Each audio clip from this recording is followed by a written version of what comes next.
देखो हम आ चुके हैं पार्ट 2 में एचसीएफ में। पार्ट 1 अच्छे से कंप्लीट हो गया था तुम्हारा। अब देखो पार्ट 2 पे आ जाओ। पार्ट 2 में स्टार्टिंग करेंगे यहां से human capital formation and economic growth. यानी एक human capital formation economic growth में कैसे हेल्प करती है। पहला point, an educated person contribute more to the GDP than a illiterate person. जाहिर सी बात है, पढ़ा लिखा जो इंसान है वो एक जो जिसके पास एजुकेशन नहीं है तो उससे क्या करेगा, ज्यादा जीडीपी में कंट्रीब्यूट करेगा, क्योंकि उसके पास अपॉर्चुनिटी ज्यादा है, ज्यादा काम कर सकता है, वो ज्यादा सैलरी कमा सकता है, उसकी अर्निंग कैपेसिटी ज्यादा है। सेकंड पॉइंट देखो, spending on education is like spending of assets of A company. देखो एजुकेशन में जो खर्चा करते हो तुम, वो एक्चुअली क्या है, एक एसेट्स बिल्डिंग में हेल्प करता है। यानी एसेट्स की एक्चुअली मीनिंग क्या है, यानी हम एक इसी चीज के ऊपर खर्चा कर रहे हैं जो फ्यूचर में तुम्हारे लिए बेनिफिशियल हो, फ्यूचर में तुमको पैसा कमा के दे। जाहिर सी बात है, अगर हम एजुकेटेड हैं, हम लिटरेट हैं, तो हमारे अर्निंग कैपेसिटी फ्यूचर में क्या हो जाएगी, बढ़ जाएगी। Third, a healthy person contribute more to the GDP than a unhealthy person. तो ये बिल्कुल नॉन वाली बात है, इसमें क्या समझनी है, कुछ नहीं। Apart from everything, every physical capital needs qualitative human capital for its efficient use। मैंने बहुत बार पैसे की एग्जांपल दी है। अगर मान लो एक बंदे को कैश फ्लो की बहुत अच्छे से नॉलेज है, तो उसके अगर उसको तुम कैश दो तो इसको एफिशिएंट यूटिलाइज करेगा। अगर तुम आज उसको 1 लाख रुपए दो तो कम से कम 10 साल बाद तुम लोग को वो 1 करोड़ रुपए कमा के दे देगा इसी पैसे से। अगर मान लो सेम चीज अगर हम देखते हैं कि मान किसी को नॉलेज नहीं है, उसी को हमने कैश पकड़ा दी, तो वो क्या करेगा, उसको खर्चा कर देगा अपनी मन के हिसाब से। बात आई समझ में। चलो नेक्स्ट टॉपिक में चलते हैं। India is a knowledge based economy. India को हम क्या मानते हैं, नॉलेज बेस्ड इकोनॉमी। क्यों, सुनो, मैं नहीं बोल रहा हूं, ये देखो कौन कौन बोलते हैं। In India entrepreneurs, bureaucrats, politicians are now advancing a view how can India transforming into a IT hub in few decades. यानी देखो इंडिया में क्या है, इंडिया में यहां पे एजुकेटेड अनएम्प्लॉयमेंट ज्यादा है, यानी एजुकेटेड है वो भी आईटी सेक्टर में, स्किल्ड है, क्योंकि इंडिया की एजुकेशन सिस्टम क्या है, नॉलेज बेस है, बट यहां पे इतना इंडस्ट्री नहीं है उनको जॉब मिल जाए। तो ये क्या करते हैं, जो बाहर की एमएनसी कंपनी है, तो उनकी एक आउटसोर्सिंग कहां पे बन जाती है, इंडिया में बन जाती है।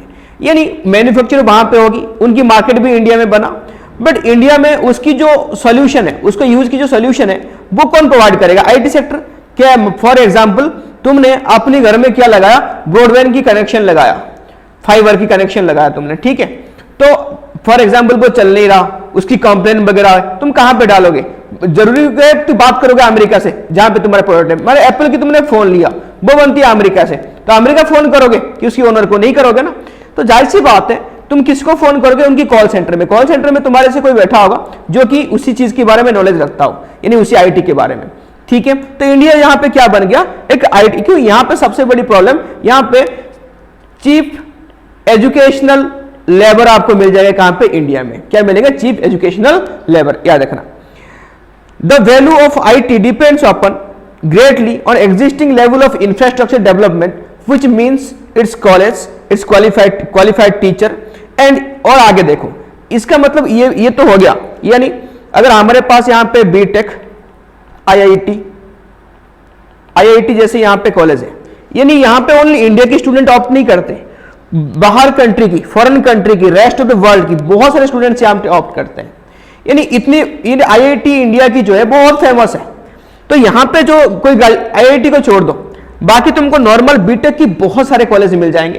यानी हर साल लाखों आईआईटी क्वालिफाइड, यानी यहां पे आईआईटी नहीं, टेक्निकल क्वालिफाइड लोग यहां पे निकलते हैं, कहां पे, जॉब के लिए।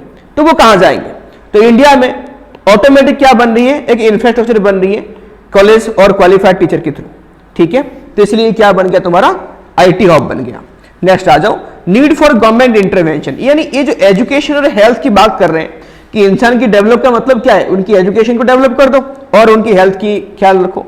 तो इसी दोनों में गवर्नमेंट की इंटरवेंशन क्यों जरूरी है, सुन।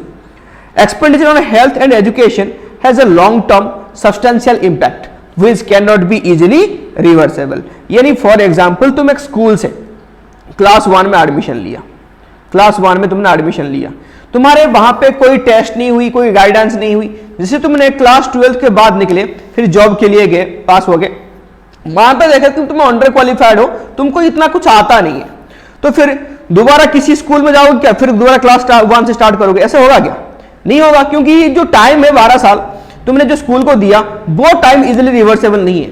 अगर यहाँ पे इसकी हेड के ऊपर एनसीईआरटी नहीं बैठा होता, बोर्ड नहीं बैठा होता, सीबीएसई यहाँ पे गाइडलाइन नहीं देता, टेस्ट नहीं लेता, तो क्या होता?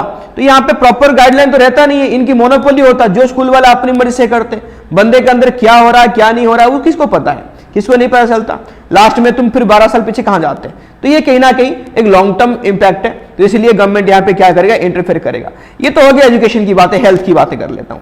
फॉर एग्जाम्पल हेल्थ कितनी इंपॉर्टेंट चीज है, सर्जरी से लेके नॉर्मल ऑपरेशन से लेके छोटी छोटी बीमार से लेके कितना बड़ा इंपॉर्टेंट चीज है।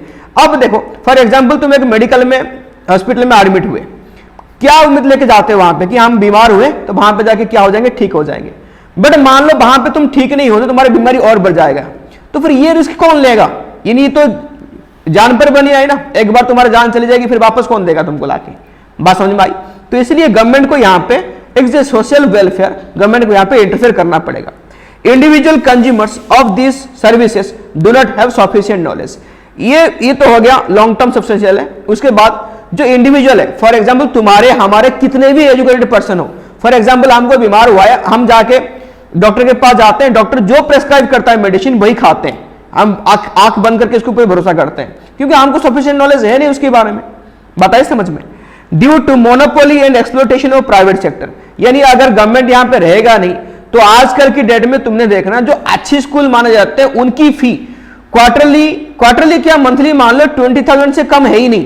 तो नॉर्मल इंसान को मंथली इसकी सैलरी इतनी नहीं होती तो कहां से अफोर्ड करेगा वो, ठीक है। मोनोपोली है, प्राइवेट हॉस्पिटल में चले जाओ, कोरोना के टाइम पे तुमने देख भी लिया होगा, यानी पर सीट 5-6 लाख में बेचे जा रहे थे। ये तो है मोनोपोली, ये तो है एक्सप्लॉइटेशन। तो अगर गवर्नमेंट यहां पे इंटरफेयर नहीं करता तो फिर सब गड्ढे में जाते। नेक्स्ट अब देखते हैं गवर्नमेंट की कौन सी अथॉरिटीज है जो कि रेगुलेट करते हैं हेल्थ एंड एजुकेशन को। नंबर 1 एनसीईआरटी, कब तक करता है ये? एनसीईआरटी की फुल फॉर्म ये याद रखना, मैंने क्लास में भी पढ़ाया था, तुम कमेंट करना कि एनसीईआरटी की फुल फॉर्म ये तुमको पता होनी चाहिए। यानी ऐसा नहीं कि आप पता नहीं है, जो बोर्ड हम तो पढ़ रहे हैं एनसीईआरटी बचपन से, मैं लिख के देता हूं ना 20% बच्चों को पता नहीं होगा एनसीईआरटी की फुल फॉर्मेशन, है ना। तो आप देखो यहाँ पे एनसीईआरटी कौन सेक्टर को हेल्प करता है? प्राइमरी एंड सेकेंडरी एजुकेशन को। यूजीसी ये किसको करता है? तुम्हारा यूजी एंड पीजी को, under graduate. AICT all India technical education, ये बस टेक्निकल पार्ट को हेल्प करता है। आईसीएमआर ये हो गया, ये एजुकेशन के ऊपर 3 हो गया। अब आ जाओ मेडिकल में, ICMR Indian council of medical research, IMA Indian medical association, ये दोनों किसके ऊपर हो गए? हेल्थ के ऊपर। ये सारे ऑर्गेनाइजेशन है। इसकी डेट भी मैंने तुम्हारे पीडीएफ में डाल के रखा है, एप्लीकेशन में जाना डाउनलोड करना, डिटेलिंग नोट यहाँ पे मिल जाएगी, ठीक है। नेक्स्ट चलो, एजुकेशन सेक्टर इन इंडिया। एक यहाँ पे पिरामिड तुमको दिख रहा होगा कि इंडिया की जो एजुकेशन सिस्टम वो कैसे है। Important points, government spent more on elementary education, जो प्राइमरी एजुकेशन है गवर्नमेंट उसके ऊपर पैसा खर्चा करती है। Due to this reason India education system कैसे होगा? पिरामिड सिस्टम, यानी प्राइमरी में ज्यादा बच्चे पढ़ते हैं, सेकेंडरी में और कम, हायर में और कम, ठीक है। इसको ध्यान देना, इसको बना के आना एग्जाम में भी। नेक्स्ट आ जाओ, expenditure on tertiary education, government spend loss नहीं less on the tertiary education like vocational education, technical training, OJT, on the job training, इसके ऊपर। Difference in education and opportunity across the state, यानी यहाँ पे क्या हुआ, हमारे इंडिया में भी डिफरेंट स्टेट में डिफरेंट एजुकेशन के ऊपर व्यू है। फॉर एग्जाम्पल हमने 2 स्टेट को लिया है, हिमाचल प्रदेश में 34,651 यहाँ पे पर ईयर पर बच्चे के पीछे खर्चा होता है। सेम टाइम पे बिहार में देख लो मात्र 4,000 रुपए पर बच्चे पर ईयर खर्चा करते हैं। तो जाहिर सी बात है एजुकेशन की डिफरेंस तो आएगी आएगी। एक यहाँ पे प्रोविजन ऑफ फ्री एजुकेशन, ये देख लो, provision of free education by, ये तापस मजुमदार कमेटी ने सर्वे की थी। अब यहाँ पे देखो जो गवर्नमेंट ने प्रोवाइड किया, ब्रैकेट में डाल दो 6 से लेकर 14 ईयर बच्चे तक, यहाँ पे कंपलसरी एजुकेशन गवर्नमेंट ने प्रोवाइड करी थी, ठीक है। अब ये इसको किसके अंदर डाल दिया गया? आर्टिकल फंडामेंटल राइट 21A के अंदर डाल दी गई, ठीक है। पेरेंटल ड्यूटी भी इंपोज करा दिया गया, इसकी आर्टिकल यहाँ पे है, मैं लिख लेता हूं, फंडामेंटल ड्यूटी यहाँ पे लिखो 51K, यानी एक पेरेंट्स की भी एक ड्यूटी है ताकि वो अपने बच्चे को स्कूल भेजे। ये प्रोविजंस पढ़ लेना बड़े अच्छे से और लिख के भी आना सारे आर्टिकल्स, ठीक है।